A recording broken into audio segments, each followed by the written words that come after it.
All right, hello everyone. I'm Mighty Slim, and we're talking with the legendary Marla Gibbs, a woman I grew up watching. Brought me so much joy throughout my life, and it's a real honor to be here. Thank you. So, tell me, Marla, about your early. Did you have early acting ambitions, or were your ambitions elsewhere as a child? I grew up in Chicago, but I didn't have early acting ambitions, although I was an avid moviegoer as a child. I didn't see it in Chicago, so I didn't think of it. And I saw musicals a lot, and I liked that. Mm-hmm. What made you get into acting? Well, basically, I moved to Detroit, and I had all my children in Detroit when I was married. And I had gone to high school there for 1 year, and the vice principal, I ran into him in one of the grocery stores when I was back, and he was doing some demonstrations. I never knew about him as an actor, but he asked me if I wanted to do one, and I said yes, and I did, and he liked it, so he said I should come on juvenile court. So I did a juvenile court, and I memorized all these lines. And when I got there, I didn't get to do any of them because all they wanted to do was have the backstory. So when you're talking to the judge, you can answer the questions. Mm-hmm. So they liked what I did. And so then I got it in my head that I should do this. And my sister moved out to Los Angeles. So when I came out here, I got involved in community theater. Okay. And it went from there. You start auditioning, and I got the Jeffersons. Okay, how did you? Your first. I read one of your first acting roles was in blaxploitation films like Black Belt Jones, and right, and Sweet Jesus Preacher Man. From there, how did you get involved into the Jeffersons? Well, I was doing a play. I had gone from the community theater in Watts, PASLA, Performing Arts Society of Los Angeles. Then we went over to Come Back Mine, Mafunde. Okay. And that was across the street from Watts Writers Workshop. Those were well-known community theaters. And then I'd heard about a workshop that Margaret Avery had. They were doing a play called Does a Tiger Wear a Necktie? And they had won an award, and Clint Eastwood had come down to see it and picked Margaret Avery off the stage to put in his film. So everybody wanted to know if they were as good as these actors. So I went and got in their workshop. And I was doing 2 or 3 plays, but I was doing a play when, I'm trying to think of the name of it, when the Jeffersons audition came up. Mm-hmm. And so I went and I got it. Okay. How many people do you remember auditioning for the role? Oh, I have no idea. There were 3 of us in the room at the time, but you know it's staggered, so okay, at different times, so you don't see everybody. Do you remember Norman Lear being there? No, Norman wasn't there. I was in his casting office. Okay, fair enough. And I was just with Norman this past weekend, celebrating his 96th birthday. 96th birthday, absolutely. Yeah. That's great. Hal Williams told me that you did you grow up in the neighborhood with Hal Williams? Oh no. He said, oh, we all grew up together, and I don't know what he was thinking, but maybe figurative, because he grew up in Ohio. Okay, fair enough. Now is it true that the role of Florence was only scheduled? Was it for one show or one season? Show. It was only scheduled for one show. Yeah, I was the guest artist for the first episode. Okay. Mm-hmm. Not the pilot, but the first episode. Okay. And then how did it come to be that obviously you were a completely lovable character, but how did it come to be that all right, we'll keep you on? And I did the punchline, how come we overcame and nobody told me, in the first show. I remember that. That went over big. Yep. So they wrote something else for me on the 5th show and the 8th show, and then they offered me a contract. Okay. So it was totally unexpected, but very, very well received. Absolutely. Now, what do you remember? What were the rehearsals like? How often would you rehearse before you did it in front of a? Well, we taped the show on Tuesday. Okay. I was working at United Airlines, and so I had been there 11 years when I got the role. So I kept it for another 2 years. So I needed Monday and Tuesday off because Monday we did the dress rehearsal and Tuesday we taped the show. So since I had been at United for over 10 years, I could pick my schedule. So I picked weekends so that I could trade with somebody who wanted weekends, who had Monday and Tuesday. Okay. So I could do both. Great. What do you remember about people? I've seen interviews where people asked you about Sherman, and but no one asked me about remembrances of Ned Werdimer and Paul Benedict. Oh, love Ned Werdimer. Ned Werdimer, up until the time he passed, were doing shows together, autograph shows. So his wife and I are still very close. And Franklin was one of the funniest people. I don't know why people didn't get that, but on the show when we were rehearsing, Franklin would go up or make a mistake on line, then he'd come stand next to me and say it was her. So I would be running from him all the time. Every time he tried to get next to me, I would move. Anyway, so we were close, Franklin and Ned. Okay. What about Paul Benedict? Paul Benedict too. Paul and I did a lot of things together. And before Paul passed, I was at Martha's Vineyard, and my daughter had written a TV show, a short film, called "The Ties That Bind," and won an award. So we were there for the film festival, and Paul came to see it, and then we got to have dinner and everything together. Great. Yeah. Yeah, I was told. Because I kind of lost track of him. He was in New York, and he was doing a lot of directing. So I came to New York, and I was looking for him. I went to the theater, but he was out of the play by then. And I started looking for where he lived, and they told me he had moved. So I was very happy to see him at Martha's Vineyard. Okay. No, that's great.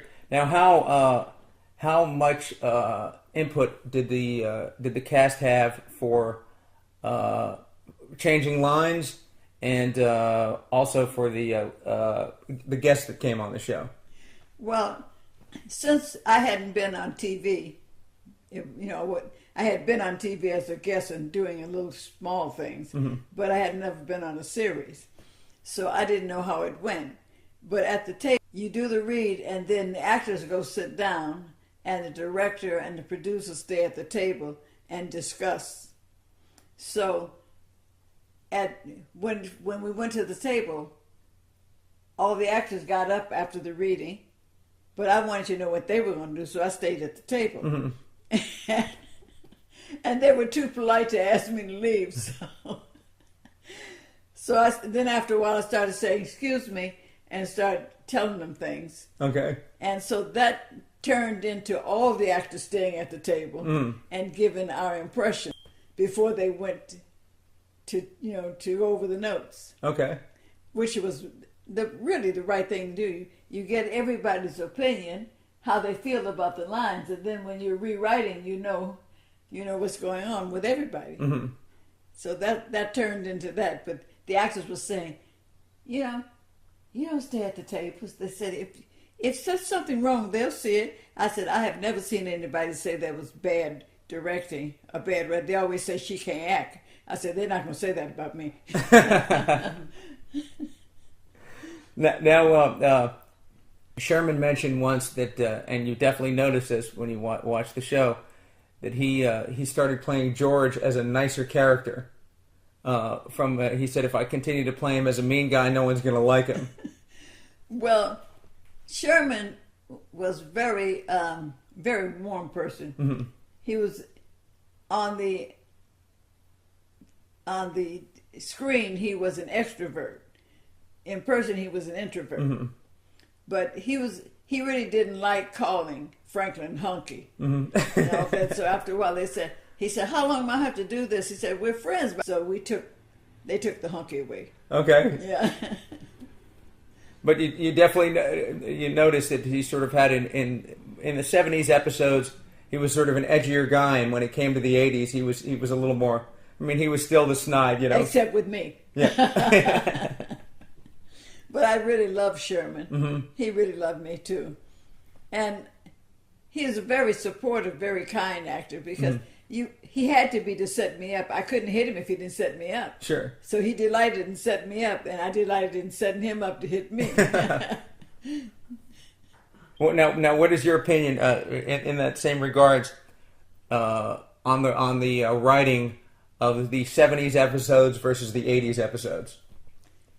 Well, the 80s episodes, we did do a half a year because by then I'm doing 227. Okay. In the 80s.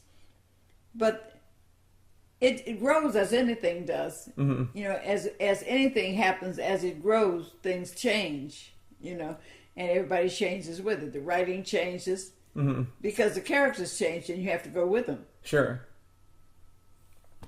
Okay. Now, how did you see your character development of Florence throughout the time? Well, you know, it came upon the time when they wanted me to move in, and everybody thinks that Isabel wanted me to move in, but it was Sherman because the Willises, Roxy and Franklin, they had a maid, and so George wanted a maid because they had a maid. I remember that. Yep. Isabel did not want a maid. So she would say, we have a lot of windows, and they'll have to be watched at least once a month. I said, I won't do your windows once a month. And she said, see, George?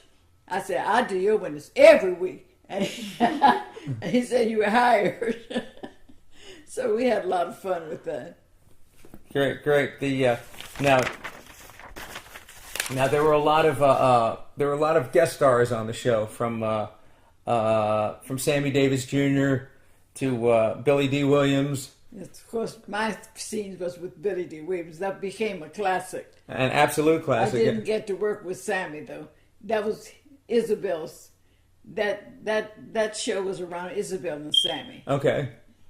So you never got to meet Sammy?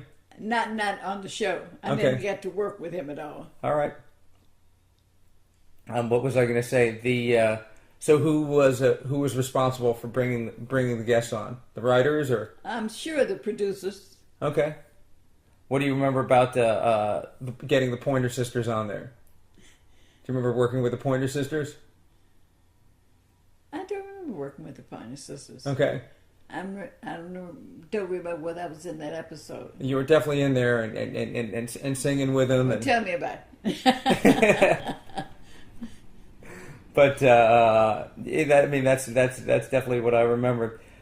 There was a classic episode where you guys went to Hawaii. The cast. Did you really go to Hawaii? Oh yeah, for 3 weeks. Okay. And how did that come about? Was that another producer decision? Let's all go to Hawaii. They're all producers' decisions. Yeah, so they decided we were going to Hawaii, so we went to Hawaii. Stayed at the Hilton. Mm-hmm. The Hilton Hawaii's Village, which has everything. It's almost like everything you want to do is right there. So it was really a delight. Mm-hmm. The beach was clean. They cleaned the sand every day, so it was more like the sand I remembered, very fine, because Chicago had that kind of sand. Because they're telling me that was a lake, not an ocean. I didn't know the difference. And all I knew is you look out there, you couldn't see anything with water. Mm. What do you remember about Lenny Kravitz? Lenny was on the set as a child. Him and my son were friends. Mm-hmm. And my son said, Lenny's going to be famous. Lenny's good. And of course... Was he singing back then? Do you remember him singing or just as a performer? But I didn't know what they did. But of course his father didn't think that they were going to be famous. Okay. You know. They were wearing a different color hair then, a different color contact lens. Interesting. So I think he was known as Romeo Blue. I can't remember. It was something like that. That was his name. Now, do you have any favorite episodes of the Jeffersons? The Billy D. Williams, Mm-hmm. and then the one where I have a boyfriend, and he sleeps over.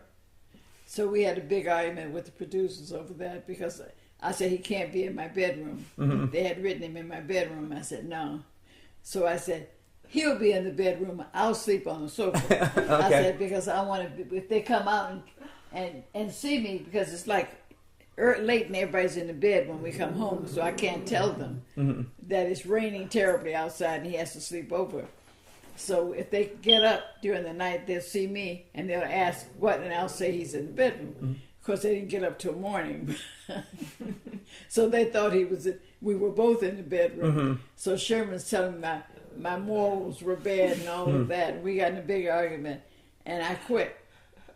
And then, of course, Franklin tries to get me my job back, so he tells them the story about the South and how to go back. I'll have to pick cotton and I'll have to do all of this. So then he said I had to be a proper maid if I come back. So I got an Aunt Jemima costume and I came out. Now I worried him to death. I remember that, yeah. So that was one of my favorite. Anything that has a lot of movement was good for me. Okay.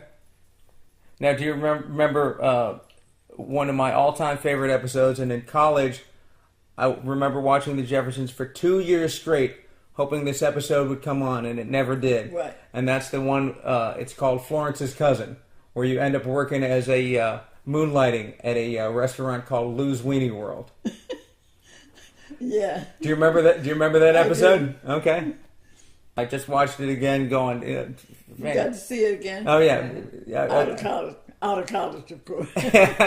Yeah, but I remember watching for 2 years, going that's great. Do you feel that? Do you know that? Are you familiar with the term jumping the shark? Jumping the shark. The shark.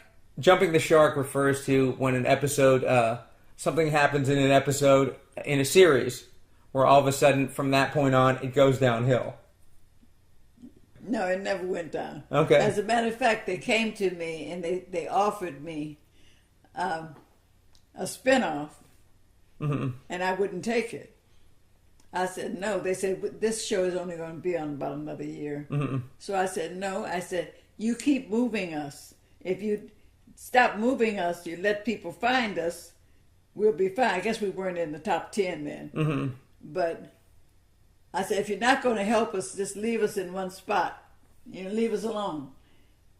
They put us on, I think, a Sunday or a Saturday, and we shot up to the top 10, and we stayed there. Okay. Well, that obviously would help. I said, I'd rather be number 9 on a hit than number 1 on a flop. So I'm not leaving. What would you say the best part of show business is, and the worst part of show business? The best part of show business is working, of course, and having a staff who understands the actors and communicates. If you have communication is key. So often in a business like TV, you don't have real communication, although that's what it's based on. So as long as you communicate, tell people how you feel about your character, or what you think your character would do and what they wouldn't do, and they listen to you. Because once we start sitting at the table, they, instead of complaining on the side, you can say to them, she wouldn't do that. Just like Sherman said, Franklin and I are friends. Why am I still calling him Honky? So it's that kind of thing, communication. Okay. Why do you think why do you think the show ended when it did? That we're still asking that. Okay. Well, I think they wanted to put on Murder, She Wrote, which came on after we went off. Okay. And we were on 3 times. We had 2 reruns on during the week and the new show. I vaguely remember that. So it's easy Absolutely. to take us off and people not realize we're off. So they never gave us an ending show. They never announced that we were off. And we heard about it from friends who heard it on TV or something. Mm. So Isabel was unhappy about that till the day she died. We thought it was terrible. So we never had an ending episode, so we could never come back. And they never told us we were canceled. Mm-hmm. We just quietly went into the abyss. Now, I was told that there was a spin-off show called Checking In. Yeah, we did a spin-off show. How late into? Do you remember? That was the early 80s. Okay. Yeah. John Anderson was a guest on the show. Mm-hmm.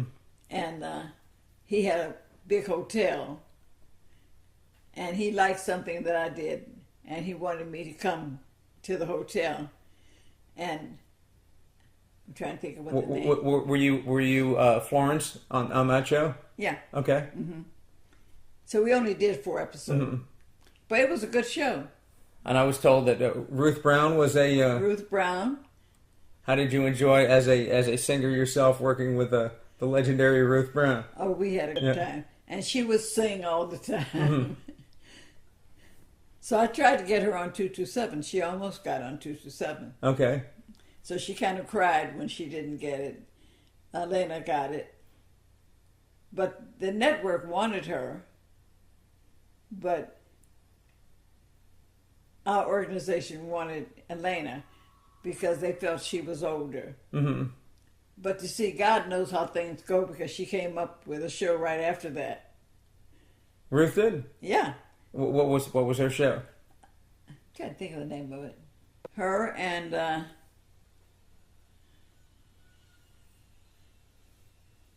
the other singer. Anyway, I went to see it in New York.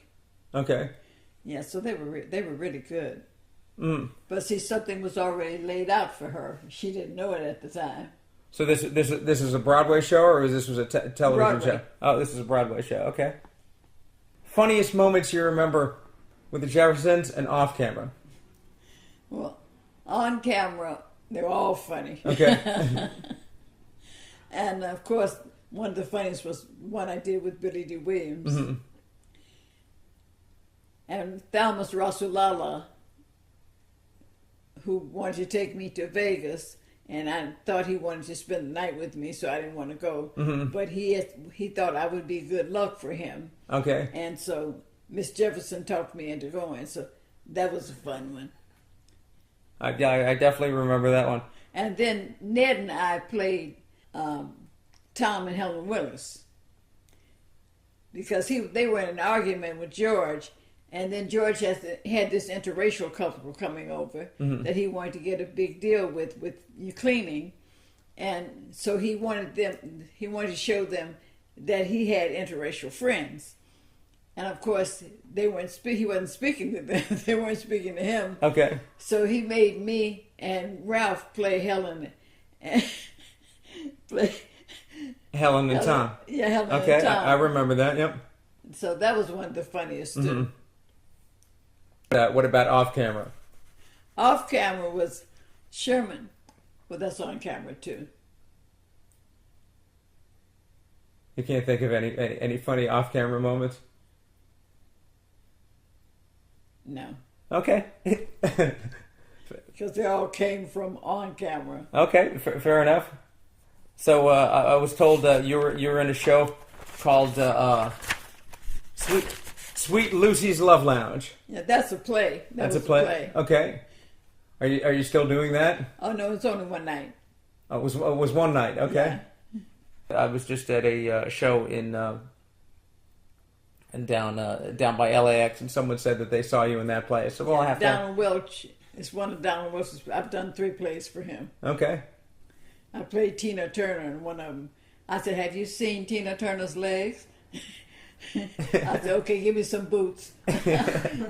So I came on it, and what's love got to do with it? Mm-hmm. I sang that song. Of course, I lip synced to her singing it. Okay. And I danced. Honestly, I had a little mini and boots. And everybody died when I came out. They just hit the floor. Now, so as you've done, obviously, you've written, produced, singer, direct. You know, of all your talents in show business, what would be do you have a favorite one? Well, although I love the Jeffersons, I mean, we were just like real family. Yeah. 227, I got to do producing Okay. and some writing. So I expanded, so I think I would have to say that. Okay. Fair enough. And we got a general life philosophy that you think keeps you going. It's never too late. Okay. Fair enough. You change your mind, you change your life. Fair enough. Yep. If you hold your hand out, nothing can get in and nothing can get out. Things just no. If you close your hand, nothing can get out and nothing can get in. Okay. So if you leave your hand open, life flows. Excellent. God bless you, Marla. It's been a absolute pleasure to talk to you. Thank you. Same here. And what an honor. So we'll see you. We'll see you on the stage when the future gets here. Okay, my grandson is. I did a CD. That ain't it. It's over here. My grandson has remastered it. The remastered one is in the car. Mm-hmm. But I did this in 2006, October. Okay. And I had a brain. It's never too late. Ah, there it is. Yep. Yeah. Forever 30 Records, so I am Forever 30. Mm-hmm.